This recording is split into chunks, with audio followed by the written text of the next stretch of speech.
na yan! Ikulong na yan! Ikulong na yan! Hindi lamang sapat! Ikulong sila! Ikulong na yan! Ikulong na yan! Ikulong na yan! Hindi lamang sapat na makulong ang mga politikong magnanakaw. Dapat ay harap sila sa mga ordinaryong Pilipino. At dapat ay managot sila sa ordinaryong Pilipino na kanilang ninanakawan. At dapat managot sila sa ating batas. Sapagkat naniniwala tayo sa kasabihan na walang sino man ang pwedeng makawala sa batas natin. Pero sa ngayon ay wala pa rin nakukulong ng mga magnanakaw dahil patuloy pa rin silang tinatakpan ng Administrasyong Marcos. Dahil alam naman natin ang katotohanan na ang Administrasyong Marcos ay ang punot dulo ng nakawang ito. Maya-maya lamang pag dumating na ating mga kasamahan ay formal na nating umpisahan ang ating programa. Maya-maya lamang mga 6 po. No, maghantay na kayo at pumunta na kayo at makisa na rito. Maraming salamat po.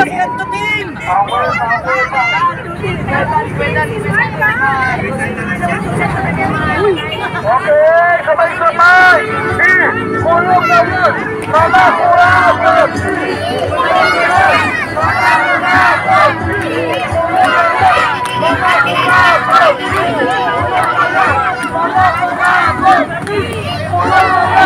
Mga kurakot! Kulong na yun! Mga kurakot! Kulong na yun! Mga kurakot! Kulong na yun! Mga kurakot!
Inaanyayahan na po namin ang lahat na pumunta na po dito sa ating pagpupulong para sa laban sa korupsyon.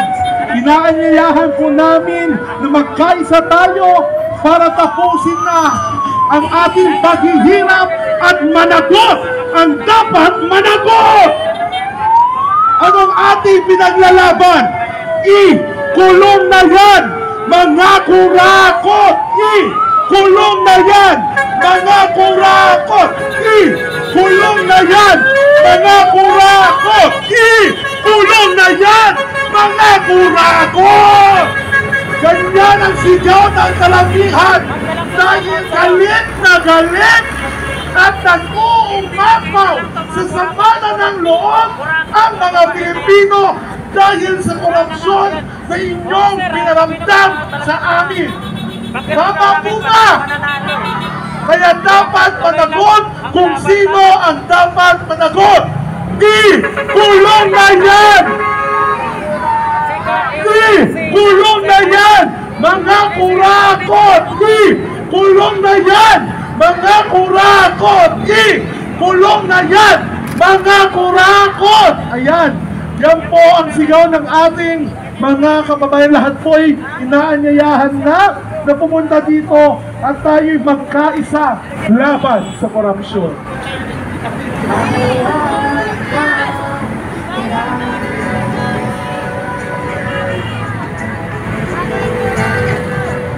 Marcos, Bongo! Headshot! Marcos, Bongo!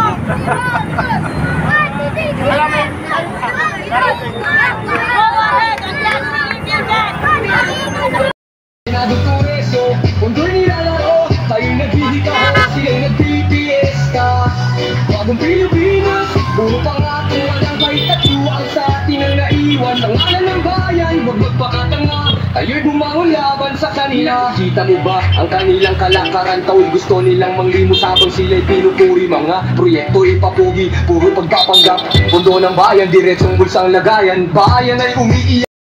Po ito ng ating prayer na pangungunahan ni Kuya Ferdinand de los Reyes, susundan ng ating national anthem at ang ating mga ibang speaker. Kaya lahat po, inaanyayahan namin na pumunta dito upang formal na nating mabuksan ang ating programa ngayong gabi.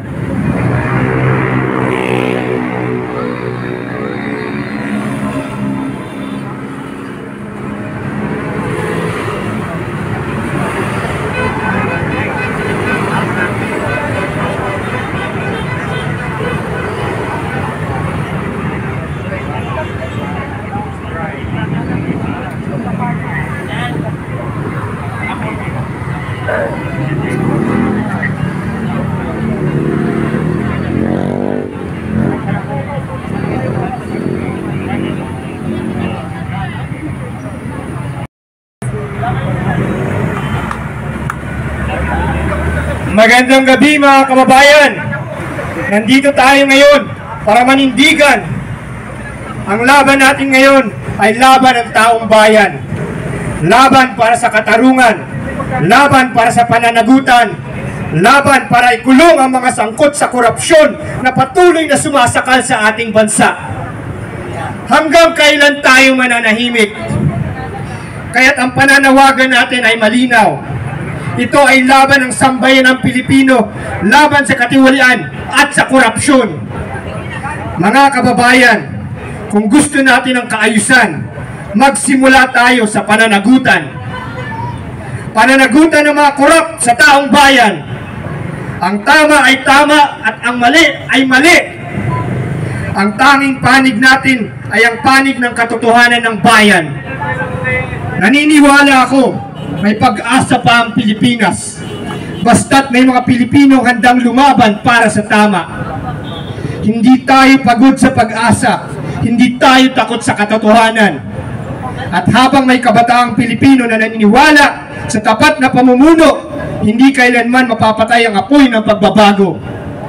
Ang sigaw ng damdamin ng bawat mamamayan ay bahagi ng demokrasya. Pananagutan, katarungan, kulungan, yan ang ating pinaglalaban. Sabay-sabay natin sigaw, i-kulong na yan, mga kurakot! I-kulong na yan, mga kurakot! I-kulong na yan, mga kurakot! I-kulong na yan, mga kurakot! Maraming salamat! Mabuhay ang Pilipinas!